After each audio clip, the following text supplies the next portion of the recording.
introduction of Firestorm.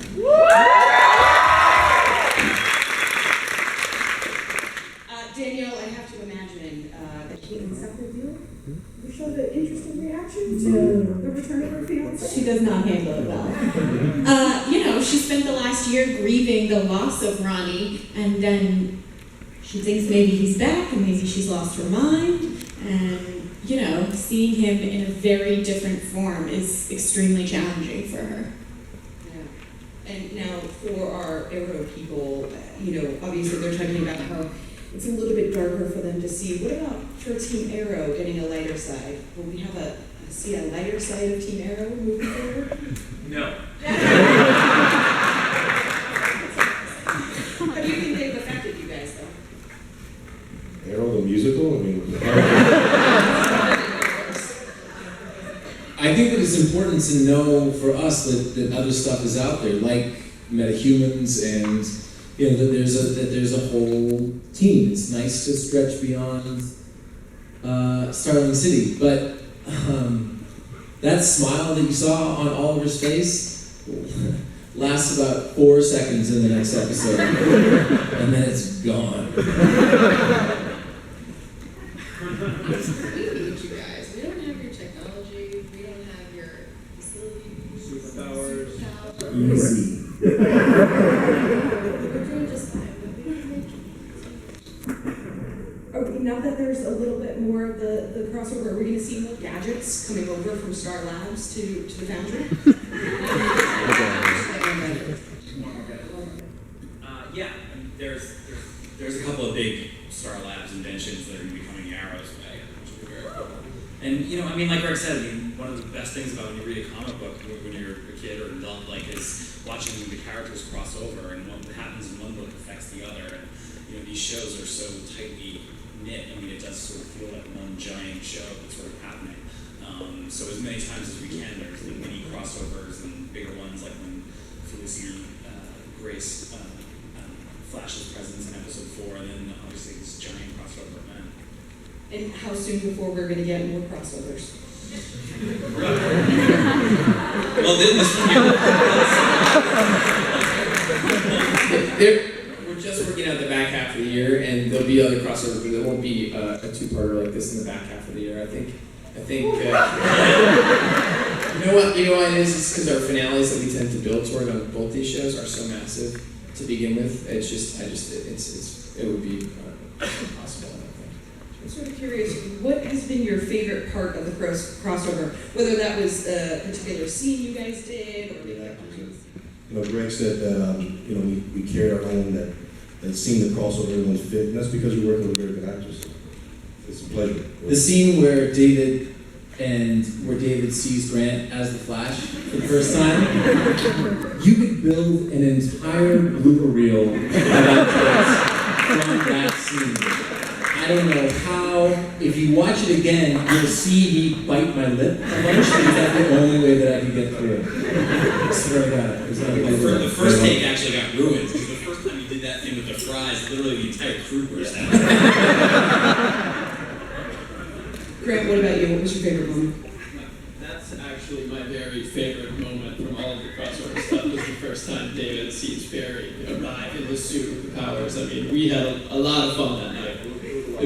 That morning. It was, I think, early in the morning when we shot that. It was real Coca-Cola they were using, so it was like we were just wired, and it was like, it was. We were just sipping, and it was like, and take 5. We just clowned. I looked at Andrew and I said, "Is it too big?" He said, "You can't go too big on Flash." Yeah, okay. It was great. It was a lot of fun. Carlos?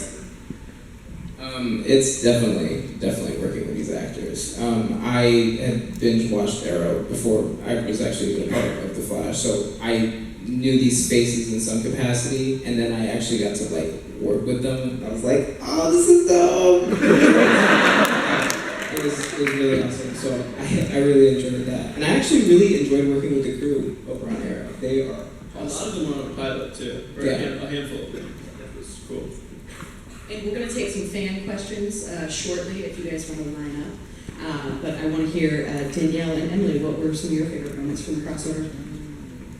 I mean, it's getting redundant, but it really is the cast. Like, we all love each other. That's the great thing about us all being up there. We're on the same sound stage. It was so fun to see Colton, and, you know, I didn't get to work with Katie, but, like, it's fun to get to see each other in the trailers and high five and that sort of thing.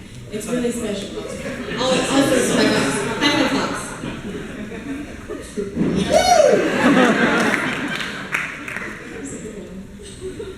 That has to be it. It's the people you work with every day. People you enjoy working with and you enjoy what you're doing. It's really important. I have to say, I'm kind of surprised on Arrow, you guys waited a long time to sort of give him the name. First we got the Hood and the Vigilante and all that, but the Flash has gotten his name before half a season has aired. What came with that decision?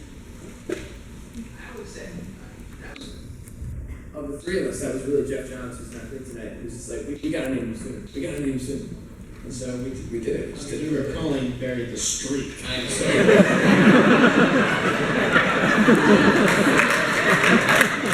You don't like that one? Yeah, but it also it fits in with the Flash universe. I mean, if anything, it's funny because Arrow influences Flash. So by the time Barry became a superhero, Oliver was already calling himself the Arrow. So it's like, well, I need a name. And now going into the crossover, was there anything that inspired you in particular from the comics? I was a big fan of $6 Million Man and my uncle. And so I just was excited to be a part of a show that actually had crossover characters and mine's successful.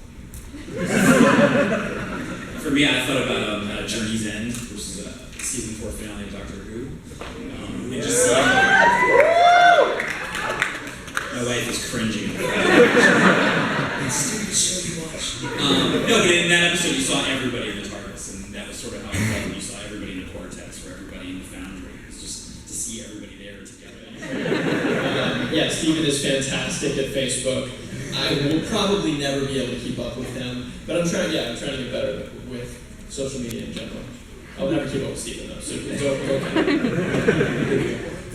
You're a better singer than I am.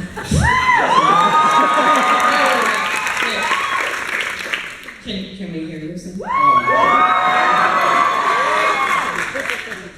But you will hear me sing in an upcoming episode of Flash. Somebody else is going to sing with me too. Next question! Shout out to a fellow Whovian. While they're discussing what they can announce. People at Victor Garber is playing Martin Stein, who's the other half of Firestorm. So that's gonna be great. Angie Mentis, who's a big Broadway star, who's on Smash, is playing Pied Piper. And our outstanding casting director, David Rappaport, is sitting right there.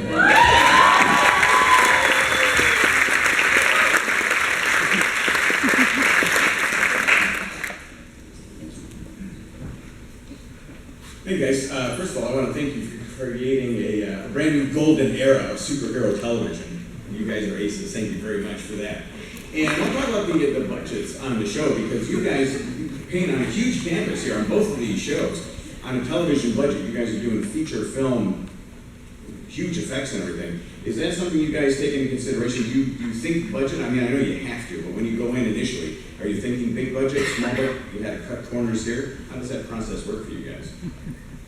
Much to our line producer's chagrin on both shows, Todd Pizza on Arrow and JP Finn on Flash, we actually don't consider budget at all. and the scripts, the first draft of the scripts really bear that out. And then, we go through a process and we sort of have it down to a little bit of a science where we shave and we shave and we shave and we shave. But it's about the illusion of creating the impression that we actually have a lot more money than we have. Part of that is also the directors that we have. Glenn Winter is here.